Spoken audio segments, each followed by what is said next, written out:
The courtroom was silent, but the whispers were deafening. A high-profile trial had just begun, and names were dropping like bombshells. Among them, a beloved filmmaker, a man who'd built an empire on faith and resilience, found himself tangled in a scandal he never saw coming. Imagine the shock your name, your legacy, dragged into a legal firestorm over parties you didn't even know would define a moment. This is a story of truth, rumors, and the courage to face both. It's a tale that'll make you question what you hear, what you believe, and who gets to tell the story. The trial, centered on a music mogul, a man known for lavish parties that blurred the line between glamour and darkness. As the case unfolded, a list of names surfaced, people who might be mentioned, people who'd been at those infamous gatherings.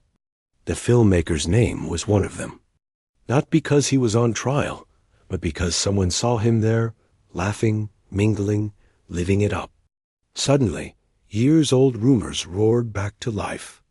Was he just a guest, or was he part of something deeper? The internet exploded with speculation, and the man who'd spent decades building a reputation was now fighting to protect it. Let's rewind. Long before this trial, whispers about the filmmaker's personal life floated through blogs and gossip columns. He was a titan in entertainment, turning stories of struggle into cinematic gold. But success came with shadows. People claimed he wasn't who he seemed, that his private life didn't match his public persona.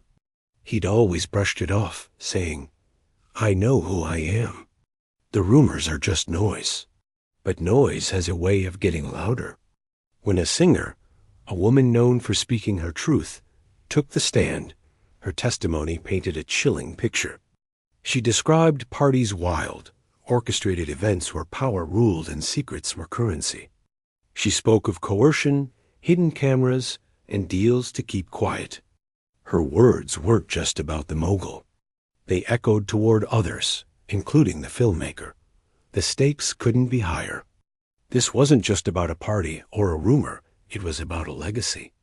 The filmmaker had risen from nothing, turning raw talent into a media empire. His stories lifted up communities, gave voices to the unheard. But now, every achievement was under scrutiny. Had he been at those parties? Did he know what was happening? The questions swirled, and the answers were murky. If this story touches your heart, please share it. Let's keep the conversation going, because the truth matters, and it's worth fighting for. Years earlier, a bold voice had tried to warn the world. A whistleblower, dismissed as a troublemaker, had pointed to the filmmaker, saying he wasn't just a bystander. She claimed he was part of the scene, caught up in the same web of power and secrecy. Back then, her words were shrugged off as wild rants. But now, with the trial laying bare the ugly details, signed agreements, hushed payoffs, manipulated lives, her warnings didn't sound so crazy anymore.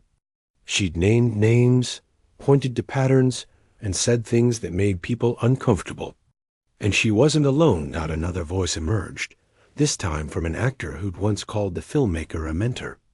In a raw, emotional video, he shared his pain.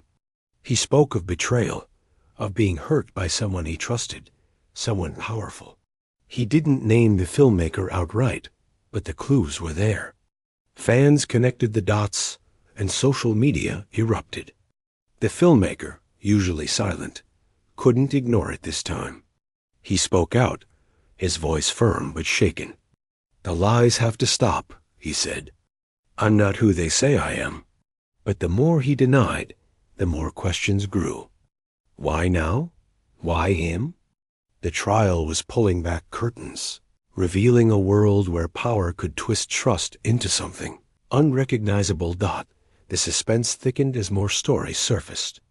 A comedian, a woman who'd won awards and fought battles, stepped into the spotlight.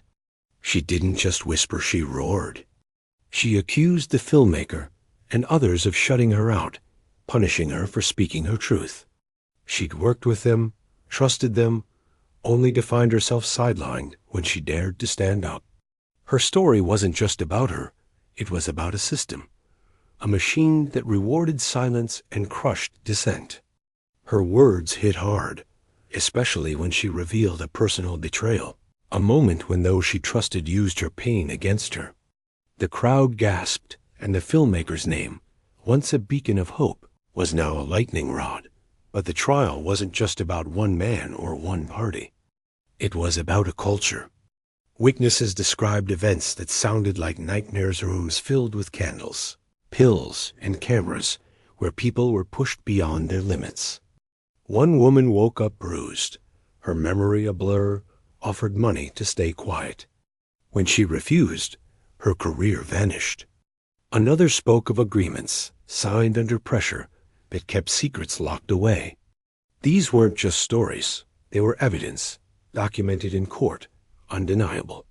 And every time the filmmaker's name came up, it added weight to the whispers.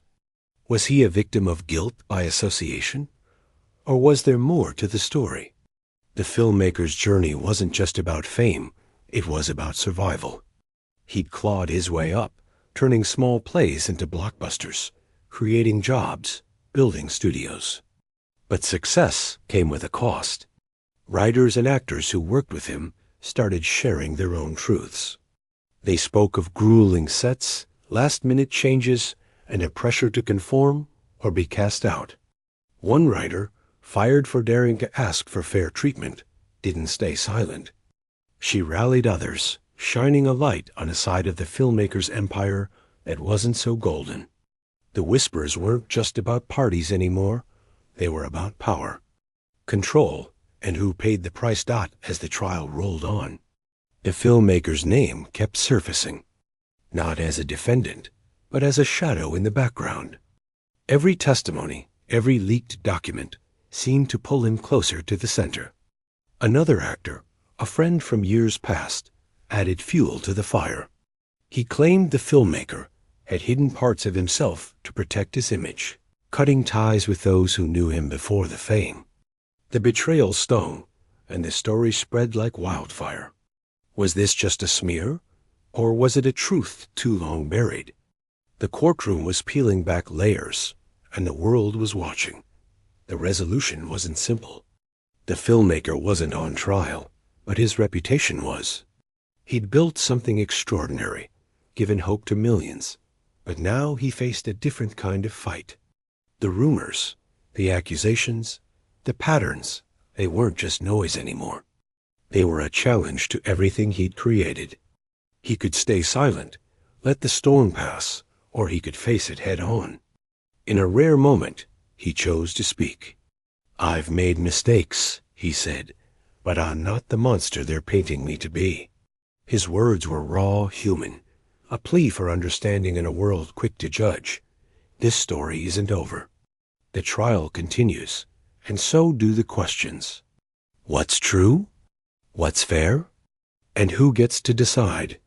The filmmaker's legacy hangs in the balance, caught between his triumphs and the shadows of doubt. If this story moves you, if it makes you think, please share it. Hit that like button, subscribe, and let's keep digging for the truth together.